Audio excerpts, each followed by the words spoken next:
Hi hello' নমস্কাৰ, welcome to hour channel.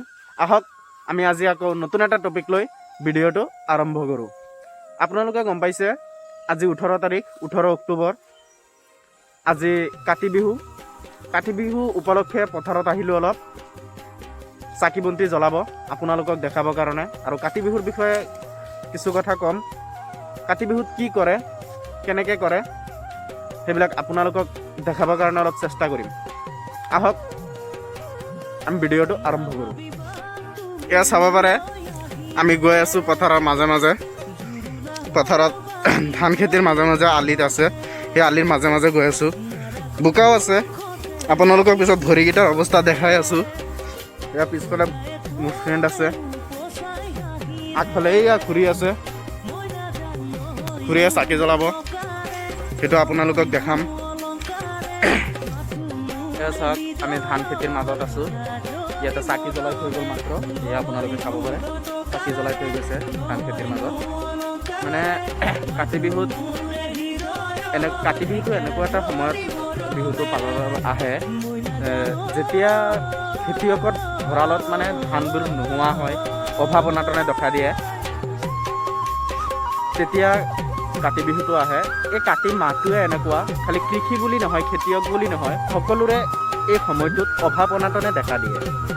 সেইবাবে কাতি বিহুত মানে পথাৰত ধান খেতিত বা ঘৰৰ আশে পাশে চাকি জ্বলোৱা হয়। চাকি জ্বলাই লক্ষ্মীক ঘৰলৈ মাতা হয় বুলি আমি জানো। মানে চাকি জ্বলাই ঘৰত লক্ষ্মী মাতি অনা হয়।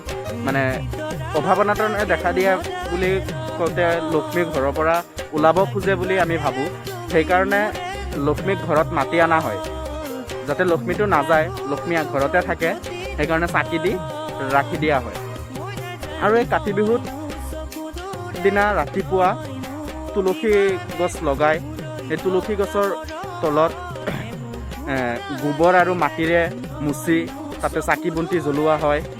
চাকি বন্তি জ্বলাই গোটেই দিন নহ'লে সন্ধিয়া তেওঁলোকে নাম গান গায়, কীৰ্তন কৰে, এনেকৈ কাতি বিহুটো পালন কৰে। আৰু কাতি বিহুৰ আমি বিহু বুলিলে পিঠাকে বুজি পাওঁ। আৰু এই পথাৰত যিবোৰ ধান আছে বৰ্তমান, সেই ধানবোৰ কাটি লৈ প্ৰথমতে এই নতুন ধানৰ চাউলেৰে পিঠা বনায়। কাৰণ বিহু বুলিলে আমি পিঠাকে বুজি পাওঁ যিহেতু, সেইকাৰণে প্ৰথমতে এই ধানৰ চাউলেৰে পিঠাটোৱে বনায়। আপোনালোকে চাব পাৰে ইয়াতে কলগছৰ বাকলিত হেৰিটো লগাই থৈ গৈছে, চাকিটো লগাইছে। কিন্তু কিছুমানে হেৰিও কৰে, ঔটেঙাৰ বাকলিটো লগায়। ঔটেঙাটো কাটি বাকলিৰ মাজতো সেই হেৰিটো লগোৱা হয়, চাকিটো জ্বলোৱা হয়। আৰু ইয়াতে কি কি দিছে আপোনালোকক অলপ দেখাই দিছোঁ। বুট দিছে, নাৰিকল দিছে, কল দিছে, তামোল, ফুল দিছে, মানে ভোগ এটা দিছে। আৰু আজিকালি মানে পথাৰত অহাটো কমি গৈছে। আমাৰ নিচিনা যিটো য়ং জেনেৰেশ্যন, এইটো জেনেৰেশ্যনত মানে পথাৰত অহা কমি গৈছে, নাহেই পথাৰত। মই ক'ব বিচাৰোঁ যে আহিব লাগে, যিহেতু কাতি বিহুটো ইমান এটা উলহ মালহেৰে পালন কৰা নহয়। ৰঙালী বিহুত যেনেকৈ গীত গোৱা হয়, নৃত্য কৰা হয়, বিহু নৃত্য কৰা হয়, তেনেকুৱা ধৰণৰ কোনো নৃত্য বা গীত নহয় যদিও, ইমান এটা উলহ মালহেৰে পালন কৰা নহয় যদিও, পথাৰত আহি সেই আনন্দটো উপভোগ কৰিব লাগে। বিহুৰ যিটো আনন্দ, সেই আনন্দটো উপভোগ কৰিব লাগে আমি। সেইকাৰণে মই কওঁ, আপোনালোকে আহিব পথাৰত, আহি চাকি বন্তি জ্বলাব। মই আহিলোঁ আপোনালোকক অলপ দেখাবৰ কাৰণে কাতি বিহুত কেনেকৈ চাকি তাকি জ্বলায়, দেখাই লৈ আহিলোঁ আপোনালোকক কেনেকৈ চাকি বন্তি জ্বলায়। আহিব আপোনালোকে, চাকি বন্তি জ্বলাব। এইখিনিয়ে কৈছোঁ। আৰু এইখিনিয়ে আছিলে আজিৰ ব্লগ। আশা কৰিছোঁ ভিডিঅ'টো আপোনালোকৰ ভাল লাগিছে। যদি ভাল লাগিছে এটা লাইক কৰিব, এটা কমেণ্ট কৰিব। আৰু যিসকলে মোৰ চেনেলত নতুনকৈ আহিছে তেওঁলোকে প্লিজ চেনেলটো ছাবস্ক্ৰাইব কৰি যাব। আৰু মই মোৰ ফেমিলি মেম্বাৰক কৈছোঁ, আপোনালোকে আপোনালোকৰ পাৱাৰটো দেখাই দিয়ক।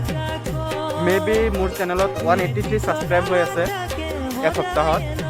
আপোনালোকে আপোনালোকৰ পাৱাৰটো দেখাই দিয়ক এই ভিডিঅ'টোৰ জৰিয়তে 200 ছাবস্ক্ৰাইব কমপ্লিট কৰি দিয়ক 17টা ছাবস্ক্ৰাইব লাগে বেছি নালাগে এইখিনি আপোনালোকে কৰি দিয়ে যেন এইখিনি আপোনালোকৰ ওচৰত মোৰ আজিৰ অনুৰোধ থাকিল এইখিনি কৈয়ে ভিডিঅ'টো ইয়াতে সমাপ্ত কৰিছোঁ আপোনালোক সকলোৱে ভালে কুশলে থাকক তাৰ আশাৰে নতুন এটা ভিডিঅ'ত লগ পাই আছোঁ বাই বাই